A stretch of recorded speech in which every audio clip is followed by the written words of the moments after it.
All right, calling to order the Finance Committee meeting for Monday, March 3rd. Jeremy, do you want to do roll call, or do we have to do roll call? Lisa, Randy, John, and myself are here. We should do Pledge of Allegiance. I pledge allegiance to the flag of the United States of America and to the republic for which it stands, one nation, under God, indivisible, with liberty and justice for all.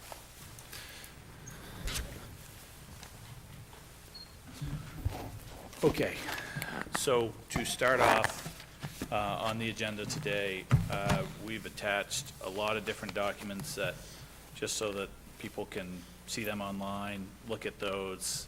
But I want to, some of them you have already seen, some of them I want to go through, and we have principals here, but I want to go through the backup information first, just so that you can look at and start familiarizing yourself with what we have. So the first one that I want us just to look at is, so that we understand class sizes, is a spreadsheet that I put in front of you to look at class sizes throughout. And I want to go through where our counts tend to be heading next year and what we have for teachers in positions. So currently, I'm projecting 190 kindergarten students. That's down a little bit from what we had this year, but historically we have just ups and downs every single year. So 190 would be 10 teachers per classroom, 19 kids. That would be probably a little higher than we would like. First grade, 198, because that's our current level, with 10 teachers, would be 20s and 19s in classrooms. Grade 2, there's 183 students, and those would be a mixtures of 17 through 19, depending on kids come and go for that grade level. In third grade, we have 169 kids, divided by 9 teachers, which would be 18s and 19s. Grade 4 is another grade level that has higher than kind of another bump year, with 10 teachers, which would have us 19s and 20s. When we come to the middle school, this is where we kind of run into one challenge, is that currently there's 28 classroom teachers in the middle school, and we have a classroom that has 157, 187, and 183. And so as we work through this budget, we probably need to pay most attention to 2 grade levels, kindergarten and 6th grade, which is 23 and 24 students per classroom if we didn't have another teacher. And we're going to try to work on some solutions for that. And then 7th grade would be 22s and 23s. Historically, those are a little bit on the upper end of sizes for us. And so something that we need to watch throughout this process as we continue to refine the budget. On the back side of the paper is looking at our high school counts and 8 through 12. Which again, as kids mix throughout the building and with the vocational center, it's not as easy as saying, okay, well, this classroom is like elementary where there's 20 kids in a classroom, because kids are taking all different types of classes, their schedules don't align, offerings, you know, it is possible to have a class where you have 13 or 14 in it, and then the next section of it has 22 or 23, just based off other kiddos' schedules. When you look at 8 through 12, we will have 863 students in the building next year. And if you look at 9 through 12, that's 705 students, 9 through 12. And these are the number of staff in kind of each department that services kiddos in the building. Do not have, the vocational center is separate. And so I have those, I didn't provide that information, but we certainly can pull that into it if we need to look further down on that. So I'd like us to pause and ask any questions, just as obviously class sizes are kind of like the building blocks of a lot of these things. When you say you want to look at solutions for grade 6, what does that mean outside of additional staff? So we will have some conversations to see if there's any ability to swing things around. You know, can someone move from a different grade level into that position? What are we offering at the high school? What are our numbers look? Knowing that we are going to be, you know, approximately 35 students left-ish at the high school next year. Just want to have conversations with administrators to see if there is a solution. When it comes to kindergarten, Randy, I feel confident in a budget this size that if we have 170 kids, like some years where you can go through and see what there is, then you're okay. But in July, August, just like we did last year, we realized it was high and we were able to make that adjustment mid-year. In a budget this size, we should be able to do that. John? Pre-K is still only part-time, correct? That is correct. And then we have the teachers down here, 1 through 10. Yep. Are all these filled positions currently? No, because we've had some retirements, and you'll see that we have you have a list that has some all the unfilled positions as of right now from turnover and/or retirements that we know about. So these unfilled ones would filter within this? Correct. So they're not additional, they filter within a spot on the sheet. Okay. But they're not listed on the sheet currently. They would be part of that, yes. So how do I know which ones of these positions aren't filled? So if you looked at this, and it's hard because we're looking at, a lot of them are special education, and you don't have the special education staff here. I mean, look through that, and you've got a regular band position, you have a social studies position, and you have a third grade teacher right now, and those are based off retirements. And then you have the corresponding amount of what that's budgeted for in the budget.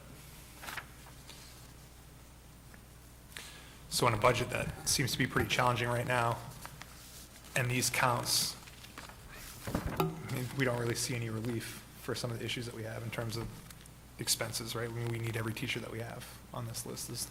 There's no room to cut. Not that we are looking to do that, but like, if anything, the class sizes are on the higher. This will be some of our highest class sizes in the last several years. We have a policy that guides that. These are they're within the range. I don't know if they're in the range in kindergarten, though. That kindergarten one, I think it's 16 to 18 is Yeah. typically the range. I remember when we did it, it was a long time ago, I haven't looked at it since, but we do have a policy to follow when it comes to class sizes, and I think the other number that I'm looking at is the ML population.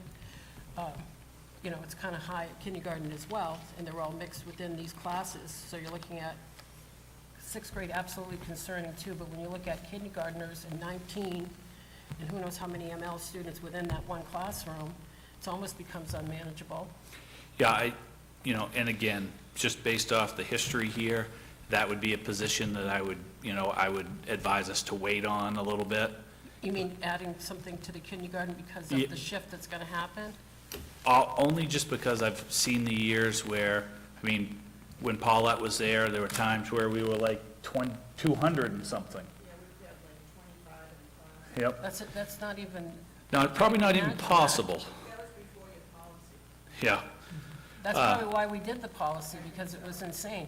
And now we're looking at this and saying it's high, right? When you look at 20, now 19 is high, and I think it's the population of kids we have is the big issue here. The ML and behavior kids and all of that combined. Oh, time's up. I'm sorry, we'll reconvene next week. So that's my concern in all grade levels, really, but when you're looking at 5-year-old kids, some of them coming in, can't do much for themselves, so it's just really hard to say one teacher's gonna have a classroom of 19 5-year-olds. And I can, and like the other pieces, I've, on one spreadsheet, I've kind of got like this chart that I've kept over the years. Yeah. So I've been able to see The those escalation. ups and downs that tend to occur, even as, when you look back at 18, 19, you had 167 kids. Now, I do think that one of the things that we have to keep our eye upon is the housing that is being added in the area, the apartments, the new units. I don't think you're gonna see a lot of kids come out of those, because historically, the one-bedrooms don't bring us children, but just something to keep our eye on. So as we look at numbers, I do think that you have some time to make that decision of if you need to add somebody at that grade level. Or, like it says, there's 6 total ed techs Yep. for Title I, right?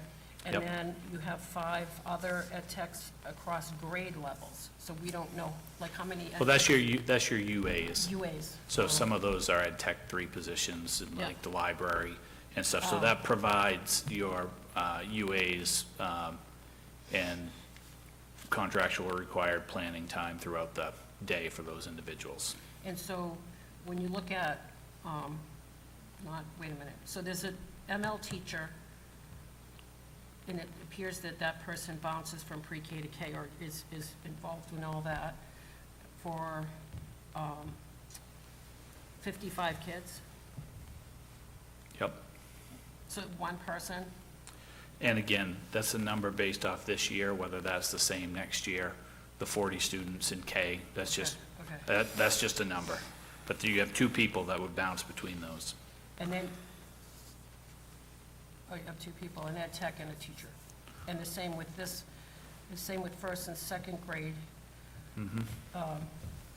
74, Yep, and you have 1 teacher and 1 ed tech for 74 kids. yep. That doesn't sound terrible to you, or is it just me? I think they all sound high. Okay.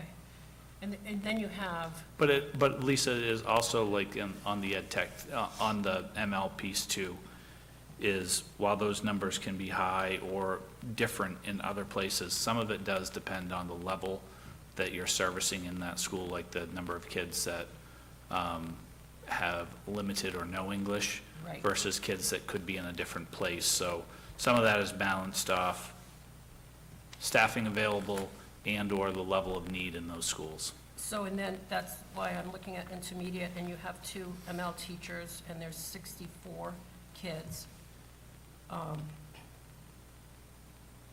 So I don't know, I'm just, There are 2 ML teachers and 2 ML ed techs across grades 2 and 1. So that's incorrect.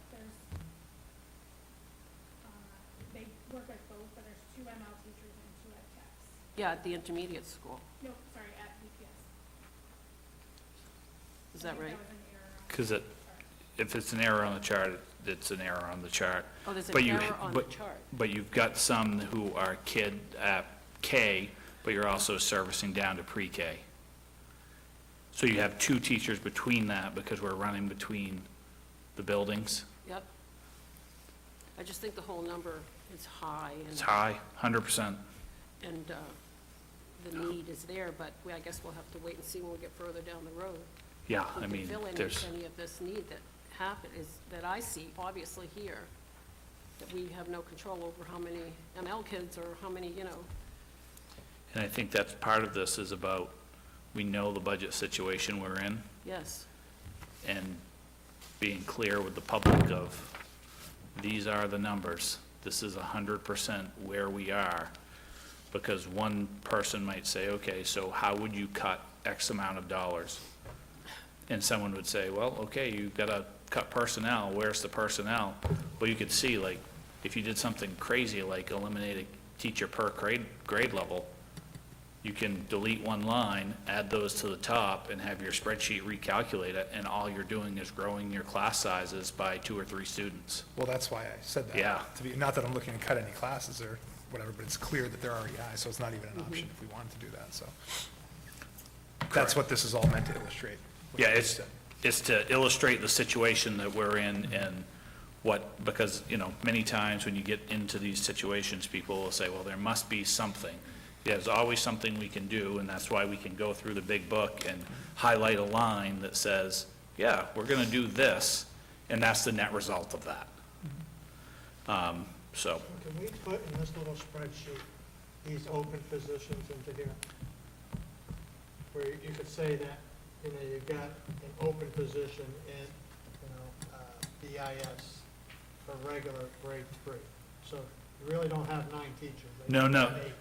But from a budget point of view. from a budget position, everything that is on this sheet is also in this sheet. Right. So what I could do is I My- could, My theory is, if we said we had to cut $1.2 million, here's $1.2 million. yep, How does that reflect into this spreadsheet? yeah, we could highlight those, That's where I'm getting at. You mean As- highlight positions that aren't actually there? Currently, so And like, adjust the numbers. no, just so like, if it says like, right, the first one is a regular teacher for grade 3. So right now, we show 9 teachers, but if really we only have 8 teachers and we have an open position. Yeah, but if you're And then we limited, shift all the per pupil. then you're No, shifting the no, class leave it, sizes. leave it there, leave the Oh. pupils there. Yeah, yeah. Just that we know that if we said we were gonna cut something out of here, that's automatically what it's So gonna you'd like do. to know what Where the open positions are positions are not within each actually line. there. So if you're saying, Just so you know, that position's actually been moved from 3rd grade to to 4th grade. Okay. So my numbers are going up in 4th grade, so that position is going to 4th grade. So- It would actually be increasing 4th grade numbers, not 3rd. Okay. So however this Yeah. reflects into here, just so we can say, you know, if you were to cut the 4th grade teacher, because you only got 9, you got 1 open position, if we don't fill that, you're gonna end up with, you know, 22s. 22 roughly, you know? So at least then we already know what we're up against. right. And the same with the, well, carry on with the ML in Yeah, the high right. school is 155 ML students and there's 2 ed techs and 2 teachers. And so, staff-wise, you're in a position where if you go back to, also, if you just go back to EPS, and I can also create that for the slide, just a comparison of, they have the percentage of staffing of teachers per student and where we are. And, I mean, you will see that we're right in the range, if not higher than others around. The hardest challenge is that when you look at those positions on EPS, take a position like an ML teacher, they count the same way as a classroom teacher. And so when you have some of those other services that you have to provide, or your Title I teachers, those count in that ratio as well. So, you know, classroom-wise, we are right up against the line. But the ML, and the disadvantage, if our numbers go up, if the numbers go up, we get an additional Wait, weight from the state. yep, So that's why we need to put in the revenue line and in the expenditure line an estimated cost of that, so that it doesn't have to necessarily reflect into the budget. If we're gonna say that we're gonna get 40 more ML students and the state's going to pay X amount of dollars, it shouldn't be up to the school to say, okay, now I've got these 40 and I got no funds for it. We Huh. should say, we've got this extra dollars here, and here's the the revenue and the expenditure to put an extra teacher or, the problem is that when the extra revenue goes in on page 2, yeah, and as you work it through the formula, you're only getting 37% of that from the state level. That becomes the challenge, okay.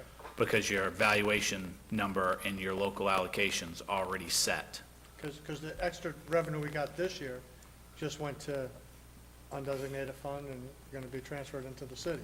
And we had to add the extra teachers Correct. this year, which came out of the regular budget line. So Correct. we've got to figure out how to accomplish with that additional revenue to be able to pay for our expense. If it's 37%, however it is, we've got to come up with a line that says if we get the dollars, they're used here. If we don't get the dollars, they're not used here. And that's only assuming that the governor's budget has money for that program. Right. to give a But it hardship piece, because for my first, 9, 10 years here, there was never any hardship money. Yep. If that makes the budget, that's a different piece, and I don't know where that stands right now. Yeah, but you didn't plan on all those, on that extra Correct. revenue last year? Didn't plan on the revenue or the kids. Or the kids, so I'm saying we ought to think about planning on kids and revenue and expenditures. I'd have to think about How to I'd have to do look it. at the mechanics on that Yeah. piece. Yeah, especially if it's only 37%. Right.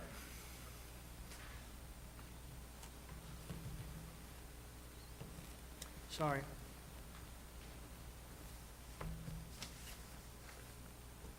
Okay. So let's, I want you to pull out this letter that came today. Did we figure 10% in the budget? Yeah. Okay. And so, this letter was sent to us this morning, and I have a 10% increase for health insurance in the budget, which would be the biggest that we've ever had. We also have a very good experience rating. But then when I went through this piece and read this letter, I got a tad bit nervous when it says that the initial review of the entire trust requires a 17.89% increase. And then when it gave the backup information that said, that they applied $28 million in last cycle to buy down the rate, but they don't have the surplus this year from that, that continues to worry me on this piece. So I would be very, very hesitant to touch that 10% until we have that number in hand, anything that's happening health insurance-wise. So that doesn't mean ours increases by 17.89, just the pool? And then- Just the pool. And then they apply? And currently, we were feeling really good about our experience rating. And then they have like some certain other high-cost claims that you don't figure into that experience rating, but we were like at .83. And so when we had figured it up, so we were feeling pretty good about that. But boy, What were we last year? Under 6, 7? last year it was .45, so 4.5%. And that's with them buying it down from 12.31 to 6.5, and then we got 4.5, so if that was the same, we probably should plan on that 10. Yeah. John? So how much extra is the 7.89 if we've got hit with all of that? How much extra? Yeah. I don't, that's their number, I don't know the answer to that. And then, do we have to stay with this benefit trust, or can we bid it out? I know with insurance in the state of Maine, one carrier's got to charge the same as the other carriers. But with this benefit trust, if they had 20-some-odd million dollars that they could buy down the debt, means they probably were charging us more than X so that they could have this buy down later on done. So So- we've been overpaying for many years. So, only one school department is not in the benefits trust in the state, and that's Sanford. And I know that he just got hit with 23%. Okay, but that's 23%, but how many teachers and what is the number? Versus how many teachers and what is the number? Because that 23% may be less than what we're paying, depending on what we've been paying. I know that the last couple of years, and I can talk with Matt, because there would be a whole process for us to go through to do that. His last several years, I'll get what his percentage was, but I know he was hitting 17 to some odd percent Yeah, every single I'd year. like to know, Sanford's, how many teachers that covers, or how many staff, and the total cost for last year, and what ours was in total cost. That'd be the way to compare it. Just If they had 100 teachers or 100 staff, and it cost them $100, and we had 100 staff, and it cost us $150. I can get that. And one of the things that's a little bit different too is that, just so that you guys, people have a full understanding is that not only do I have rates, like, you have a rate for Biddeford, which is based off your experience rating and your increase, that same insurance is a different rate for me in Saco and a different rate for me in Dayton, based off what those historical increases. So I'd say it's been like 15 years since the state went away from everybody getting the same rate to this individual school district percentage piece. And so that's, you know, over 15 years of 3% more here or some less, that's where it's kind of deviated. It's just scary if we get hit with another 8%. Okay. The big sheet that you have is just for your information, so that when people, you've seen this before, but when people talk about spending of where we are comparative to other schools, you have that information, and it's out in the public. Now, the other sheet that we have is salary and benefit increases throughout the district. And on your, that's been shared with you guys, that's linked, you'll be able to click on the name of each school, and there's a tab at the bottom that associates to what some of those increases are. Very much a challenge between JFK and BPS to get a real total picture, because we still have got a few things in JFK, and we're trying to slide everything over. So when you look at BPS, you're looking at total increases minus salaries and benefits, and a lot of that is coming from operations that we're sliding over to those pieces. But when you look at, you know, your overall expenses, you're looking at situations where each school's overall expenses are either, in some places, going down, or it's basically 100% salary almost 100% salary driven. That when you look at a total increase that is more than, the salary and benefit are more than the total increase, you have people who are going through the budget and doing everything they can to save funds. Now, you also will have some situations, please know that in those salary and benefit increases, you do have special education funding that sometimes programs shift and populations shift. And so you may have a situation where you need a different type of program or more teachers at a school. Additionally, in this, you'll see in some of those other expenses that's on the budget memo, we have a couple of fairly large curriculum purchases that are in there. One, trying to get a new reading program, an update of the math program. We were able to spread those costs over 3 years because those were upwards of $100,000 a piece to bring those in, and it was the only way that was slightly affordable for us. And so principals are here that can answer any specific questions that you have about those, or if you guys have any specific questions about the budget that you have on whether it be certain pages or not, I'd love to dive into those and see how we can continue to fine tune this as much as possible before we get to a level of city council. I guess got a question on the reading program and the math. So you said that's a 3-year program. So it's $51,000 a year for 3 years? Yep. Yes, that's not what it says, okay.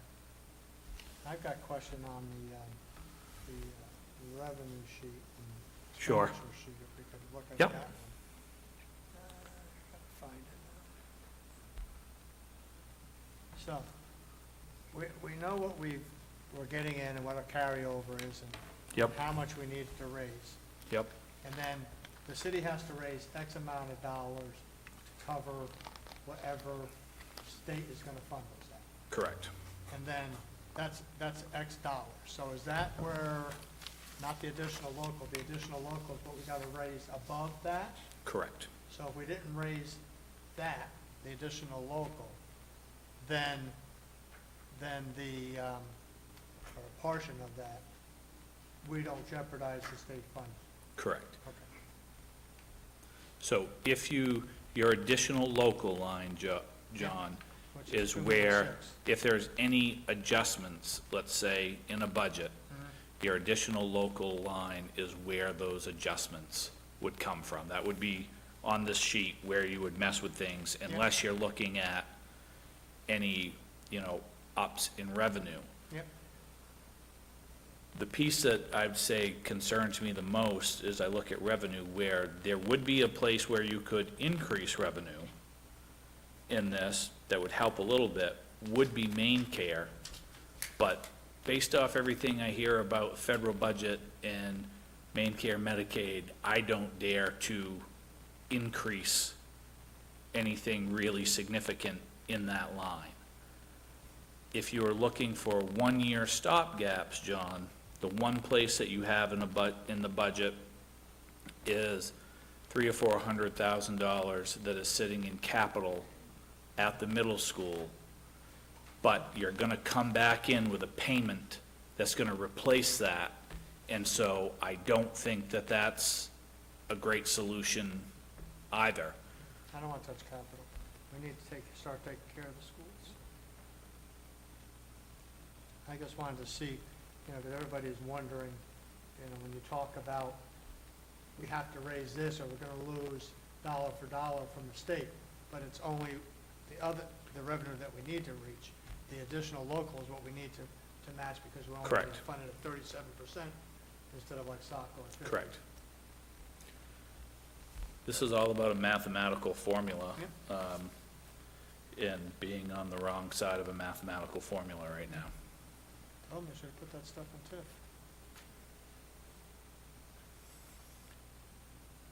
And the piece that, I go back to is that when you look at the total budget of 5.39%, and I know that's a higher 5.93% than we would want. I mean, that's, expenditure-wise, you're not hoping to be that. But in this kind of economy, it's pretty tough. Like, that's a pretty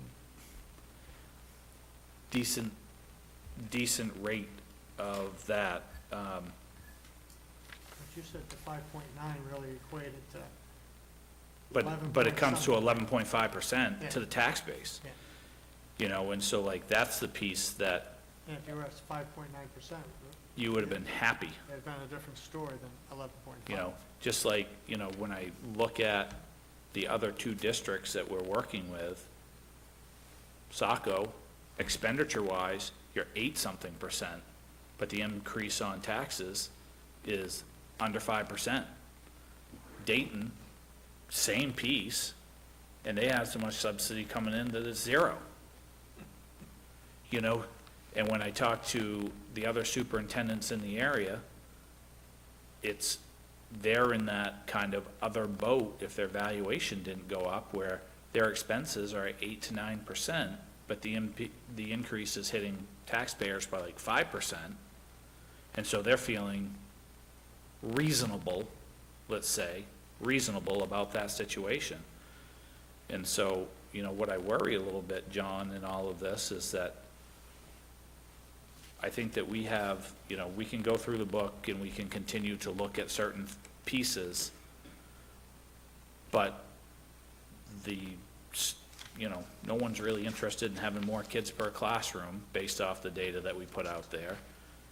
Unless we're doing some wholesale changes to programming, this is these are staff and/or program conversations. What's the 1 point? $4 million increase at BPS that isn't salary and benefit related.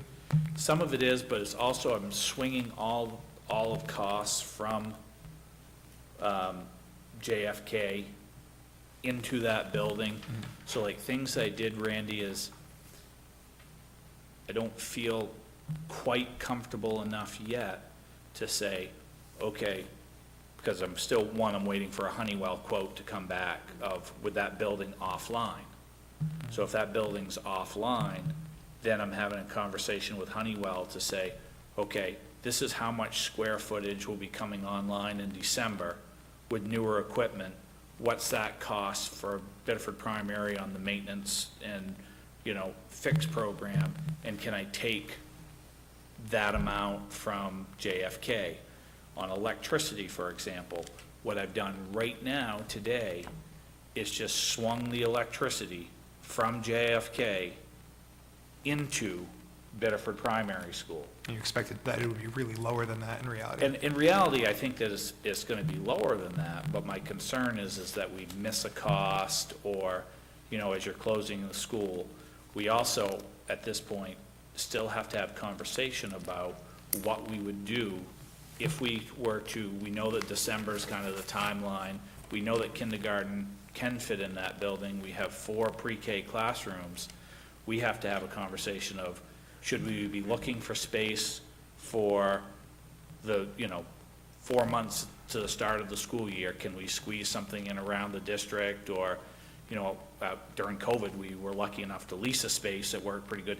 Is that cheaper than having the Honeywell contract, taking the risk of the boiler going, those types of things for 4 classrooms? And that's a part of the conversation here, because I left that leeway there in case we needed to move, rent space, do some of those things.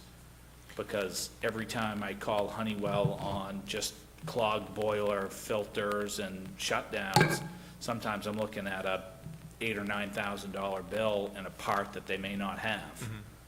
That's a challenging situation of whether you want to take, what risk we want to take at that beginning part of the school year. But even that decision is something that could impact, what, a couple dozen thousand, like $20,000, $30,000, like, what do we, Not much, you might. so it's not like a big driver of some of these numbers, but it is a You consideration. might be able to get out of all of that $50,000 to $60,000, because I've got to have a conversation about plowing, like that plow piece comes off, but also just looking at, one of the things we worked with our plow company that we have a couple of years contract with, is that when we went into this year, I didn't know what this addition would mean, like if we had a bad winter, like how much more snow removal would we have? And so at the end of the season, we are gonna come back together to say, what did this impact your job? What will JFK impact your job if it's not there? And try to figure out, but in the grand scheme of things, those aren't huge. The other place that we might have a little bit of money, and again, I'm talking $10,000 or $15,000, is that we are seeing some decrease in the net energy billing when we had the solar piece. And so we spent, I believe it was $362,000 in electricity, and I have about $415 in the budget.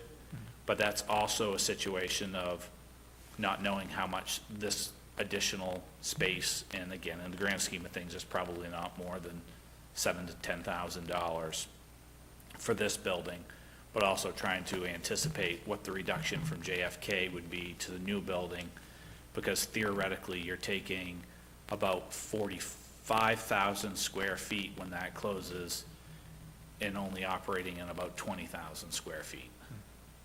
So we should see reductions. It must be hard to estimate that stuff in this year. This year is unique because of this transition. Yeah, I mean, until you have, a year or so of real expenditures, it's gonna make it difficult. The other piece that the new addition, is gonna have at the primary schools is gonna be a climate-controlled space, so that you can think about summer school, but you're using heat pumps and some of those things, so that's a little bit challenging it's hard to get a firm number of where you feel confident in. So when you mentioned the solar, like, they haven't installed solar panels here at this point. No, yeah, but we have net energy billing that we did, where we're part of those community solar pieces. So in here, like, so for it's a Gardner Solar LLC, right? Mhm. And is this, number 99,000. Is that a number? For one building, yep.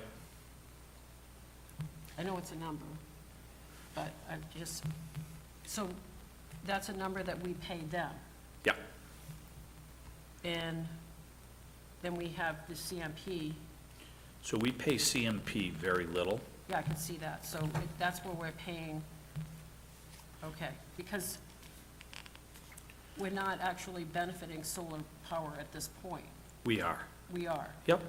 So last year, we expended $362,000 in solar, which is also includes your CMP bill. Yeah. So what they do is you're paying the solar company, you get a value for that solar credit, and it comes off your CMP bill. An example okay, would I get be it. based off like our ratio of what we had, we only paid CMP, say for the high school, $2,400 total for the entire year. What I have to do now is I believe that I even actually have about $30,000 worth of credits That's that- what was my next question. that can be applied towards something that the city owns. They, like, if I have these credits left for the year, I can go and apply them only to another Biddeford entity. And theoretically, we're using everything that we need here, and I could go, because we will pay, like, we pay money for transportation. And so I can then go to and have a conversation with Jeff and the city manager and say, hey, can I apply my solar credits to what I'm paying you at the transportation Oh, garage? yeah, okay.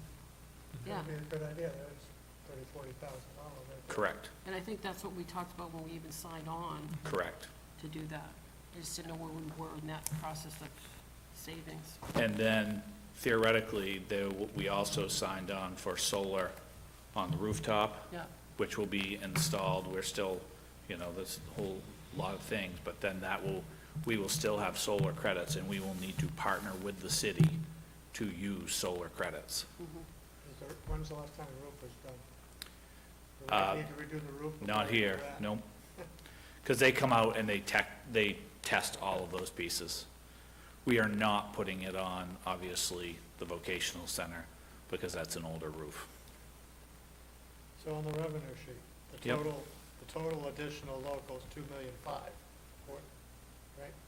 That's what we're going after the city for, additional, more than what we went after them last year. $2,548,964.65. So the 2,548, okay? Yeah. That is what your budget increase is. Right. Okay? What you're looking at, John, when you're asking the local taxpayer, it's down in red. If you scroll down a little bit more, highlighted, it's $3.1 million. What was it last Oh, year? yeah, I didn't go down that far. What was that number last year?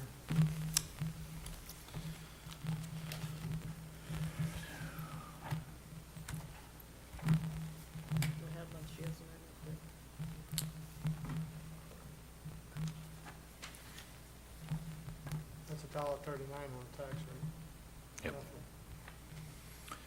So last year, Randy, last year, the budget increase in Biddeford that we approved was actually an increase higher than this, expense to expense, at 2.685, okay? But to your taxpayer, that 2.685 only equaled 1.7 million that you are asking from the taxpayer. And so in this situation, you're actually have it less expenditures from an increase, but your taxpayer's getting hit almost double. Yeah, but we're talking over $5 million in increases in 2 years. Yep.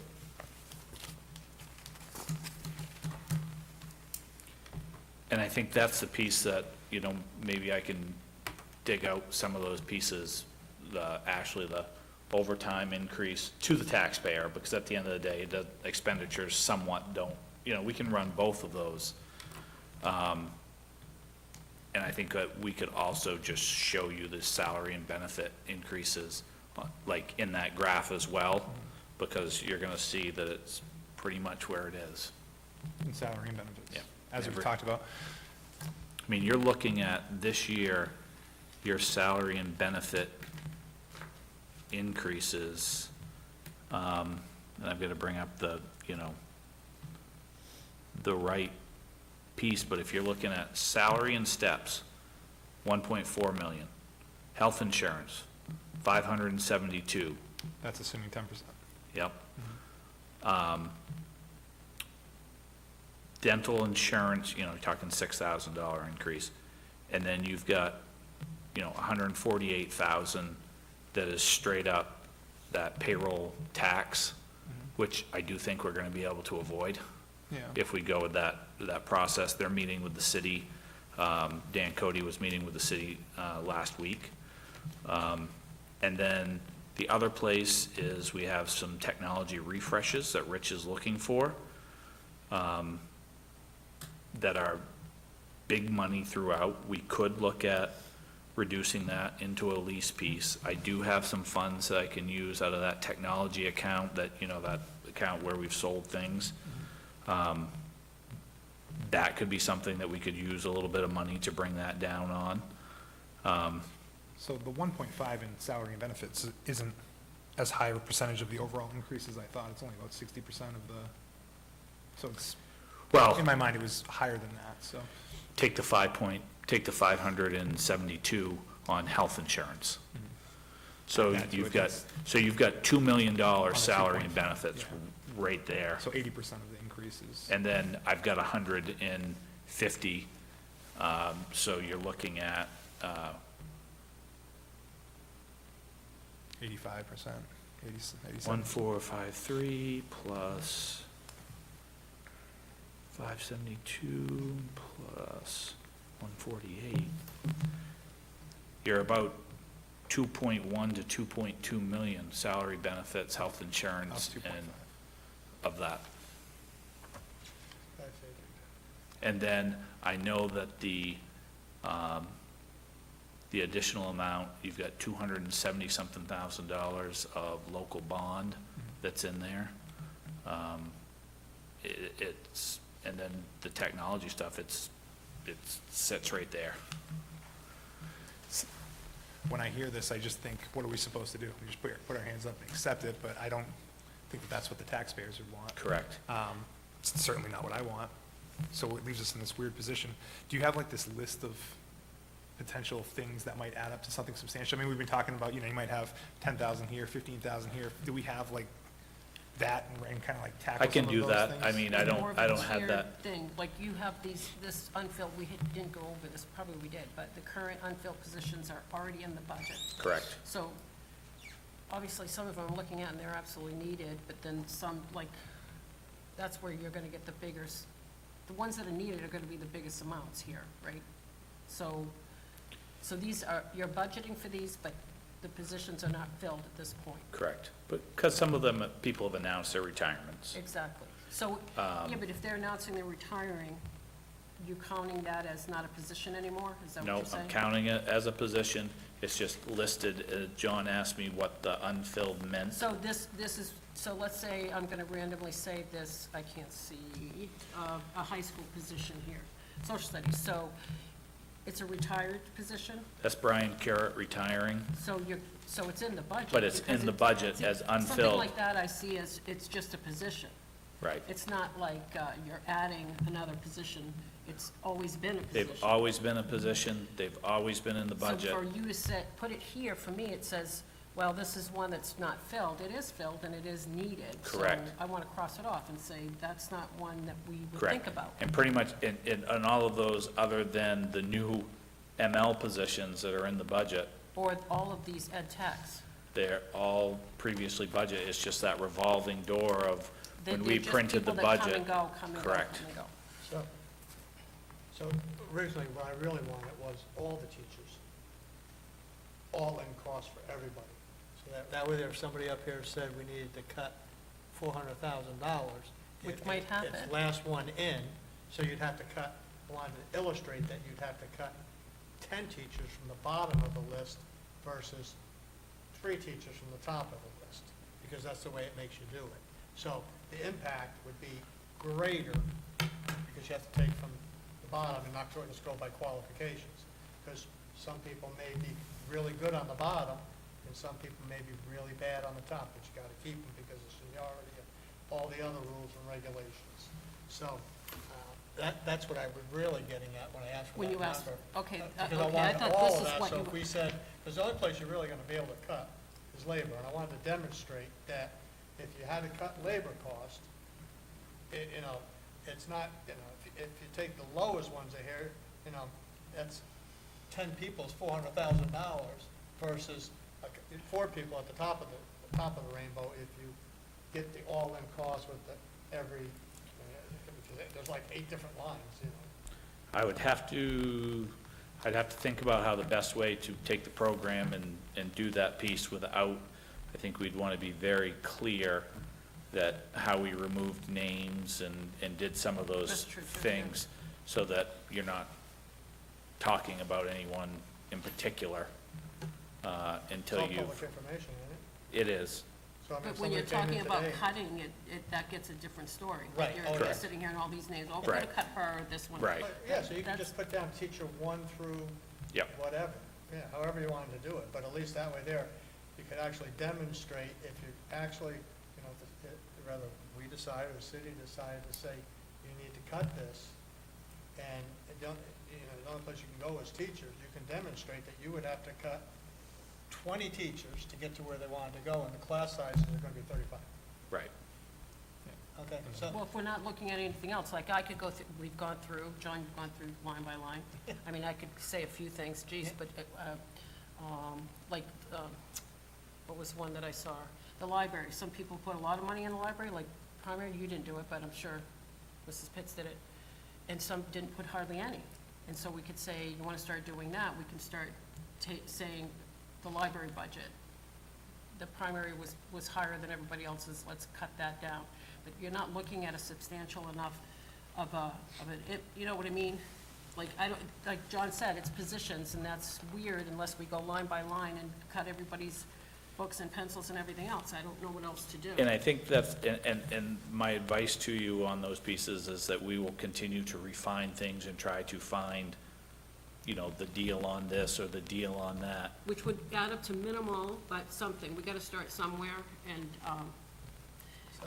with the hope of protecting. But like, when you What take, about if when, we said we wanted to see what, I'm just gonna use the number, 400,000, Yep. 500,000. You We could like to- do a tier, like, Yeah. this is what, Show us, yeah. if we said we wanted to see a $500,000 reduction, what would that equate to? And if we could bite that off, then you could say, okay, give us another 100. And or he's done it in the don't do that. past, and it's been very helpful, because, and I and mean, I again, think he should make that call instead of us going through saying, save Well, $10 I on could- pencils here. that's what I'm or saying. put all Like, that I other could say, stuff I want you together. to cut all the library budget. Nobody gets anything this year. And how much is that?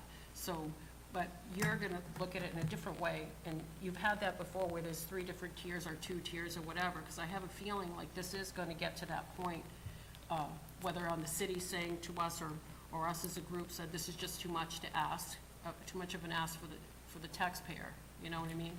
and I think that's why it's important for us to have that meeting with the city council. Which is this next week. Well, I got an email from Marty this morning, I've asked you to save that night, but that may change. Okay.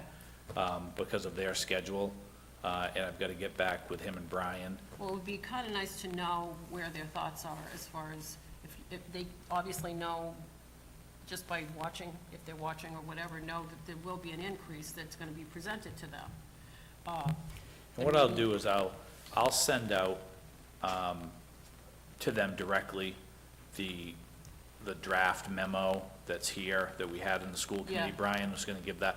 I'll send that to counselors tonight, just so they can say, They're aware. hey, I want you to understand, because I sent them another email when subsidy came out. And I'll talk with Brian and Marty, because I think this is, when you're in this situation, in order to get to where we need to go, we need to have some direction to say, what does it look like if you went here? What does it look like if you went here? Hopefully at that joint meeting, we can also have what the city is doing on a budget and what their increase is. 'Cause I don't think it would be totally fair to say to the city, that the city says to the school, you need to cut, Well, $2 million, but we're going it to raise definitely ours would at be $5 fair, million. but it is, we are the only ones that the public can say no to, you know what I'm saying? Right. And I get what you're saying too. Yeah, but it'd be our jobs to try to To, say, to share the burden Burden, of whatever it exactly. is. don't just blame it all on the schools, so. You know, And I and mean, the city actually has more percentage than the school does Yeah. currently, so, A little bit. yeah, and it used to be the other pendulum, but it swung the It swung a other little way. bit. Yeah. you know, and I think it's, not to, it's not to be unrecognized that part of this piece on our side is that we're trying to take, an absolute albatross of a building capital-wise to move into something that is going to avoid the city a huge amount of cost in the future in those pieces. And we can certainly, continue to refine things. But, John, we talked about the capital piece, and we have some capital in this budget. And, I would like us to, at the end of all of this, we're gonna be, what I feel as, in a really good place as a school department, in the grand scheme of things. When I talked to Bill the other day, and, there's always these little things around the district. And, Bill's feelings is that the two major issues in the district that need to be addressed over the next couple of years are both in one building. It is the windows at BIS and the unit ventilators at BIS are the two most critical things over the next 3 or 4 years that he can see, other than the, you're gonna have break fixes. Maintenance. You're gonna have some things that come up that you just weren't aware of, or it breaks down. But when I talked to Bill, he's like, if you can do those, you can look around and say that you're in pretty decent shape. But it also, it's just a transition year too for Kennedy. So you're not sure even the total savings that we're gonna have once that building's closed, because we're still gonna be in it probably in the Correct. fall. But there will be, like you said, plowing or electricity or whatever, savings, that's the purpose, right? The building closing is to save whatever amount of money. We don't know what that number is. Right, now. still, there's still some work to do on those pieces. It's gonna take us a little bit more time, So it's not gonna affect this budget right now. It could, because we've already sent out the information, like, we've had conversations and we've asked Honeywell for an updated piece. That- Bill and I have a conversation with plowing. Plowing. I need to once I get some more information back from Gardner Solar, of what I feel we have left for, credits that I could then ship to somewhere else, or if we feel like that production level is where it's gonna stay at, might be able to dial back electricity just a hair. But in the grand scheme of things, the money that you're sitting on in this budget is hoping for health insurance. You can take hopefully we can take $148,000 on the PFMLA piece. And then look for, some of those other pieces, and you might be able to get to that, you might be able to throw a number out there and say, what's this level look like, without taking any staff throughout the process. Once you get past those pieces, then those are staff reductions. The windows and the circulation, do you have a number for that now? No, what I did is I was able to get the specs from when we went out to revolving renovations So for, I was wondering if these can apply for that or not. so, no, and, I mean, the thing that was so hard is that we both got those revolving renovations for priority 2, which we never get to. And so we were able to get windows for COT, primary school, and BIS, but when the price was so high, I had to combine Paulette's her ventilation on the system with her windows to keep that one. And then we chose to do the primary schools because we knew there'd be an addition coming. what I've done is I've got the specs from Oak Point when we spec'd it out, and I've handed that to Oak Point to say, hey, not Oak Point, sorry, I'm thinking of Great Falls, to say, what might this cost? Could you give us an estimate? Because they're gonna be mobilizing all the windows for the primary school addition. The other piece that Bill and I were trying to look at is how windows are more similar manufacturing throughout the district. Now that you have these windows, you have the primary school windows, just so, one, taking care of warranty issues, but two, having the same hardware and replacement on those just makes a whole lot of sense. So he's looking at those costs, and then we'll also look at the costs for the unit ventilators, because we currently have about 1.4, and if we use 200,000 like we did for capital, we're gonna have about $1.2 million in reserve if our carryover, comes into the same level, so you'd have the ability to maybe bite off part of, or one of those projects. Okay. So there is definitely a pathway to do some of those pieces. We just need to get the information now. So it looks like we saved 178,000, just 148 for the insurance and 30,000 on the credits. We didn't do anything yet. Correct. Yeah, that was easy. That was easy. We just have to make sure that the 148 also gets done by the city, and they go on the private insurance as well. When do they have to make a decision? We have to make a decision by the end of the month.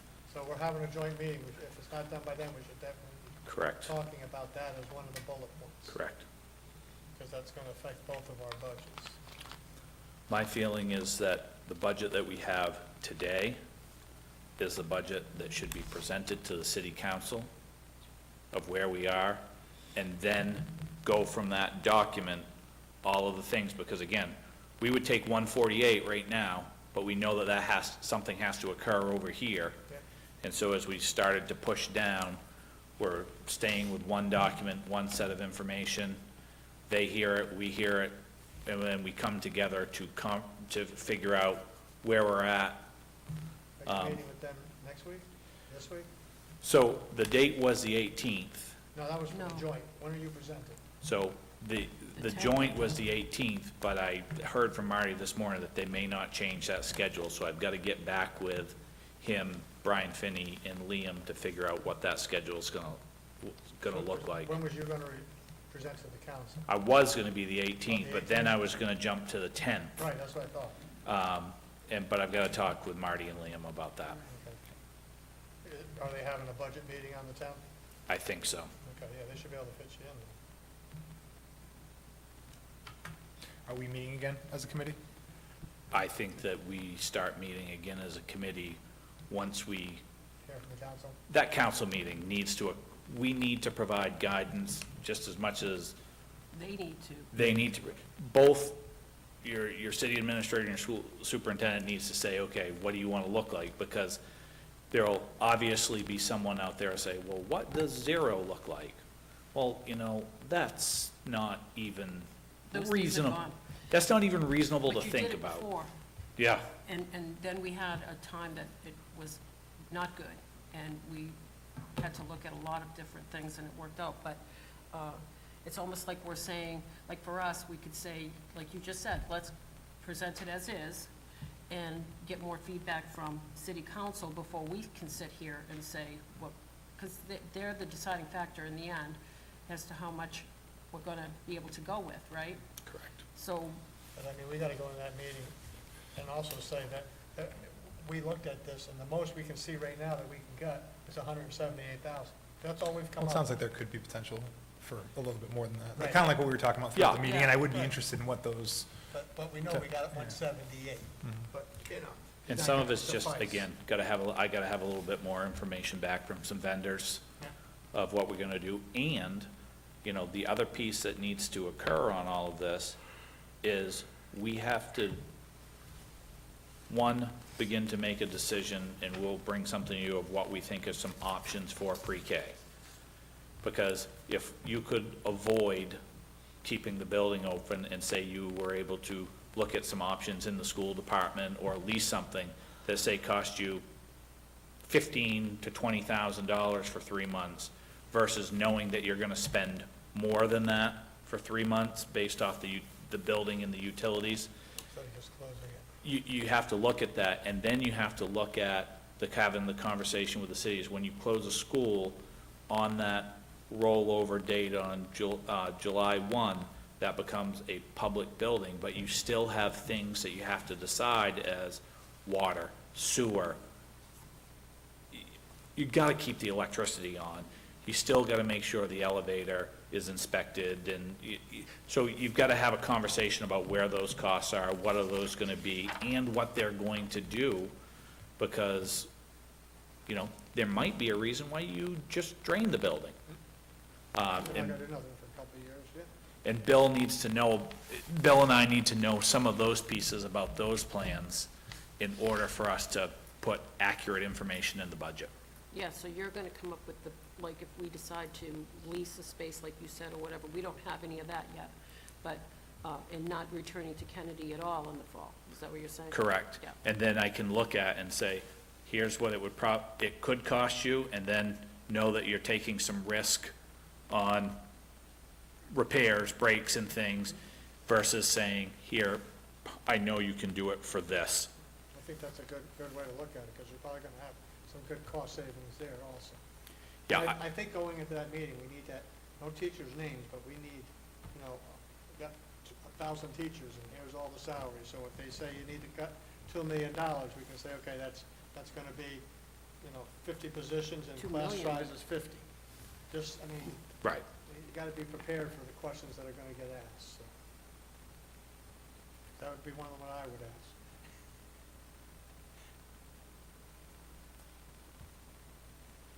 Okay. Okay. So we will start preparing those pieces. We'll start preparing those other pieces on the side for after the budget presentations. And then we'll be ready to go after that piece, and I'll try to hone in with the city on what this is, of when we can get those dates on the calendar. Okay. Sounds good. Okay? Thank you. Motion to adjourn? Yes. So moved. Second. All in favor? Thank you. Thank you.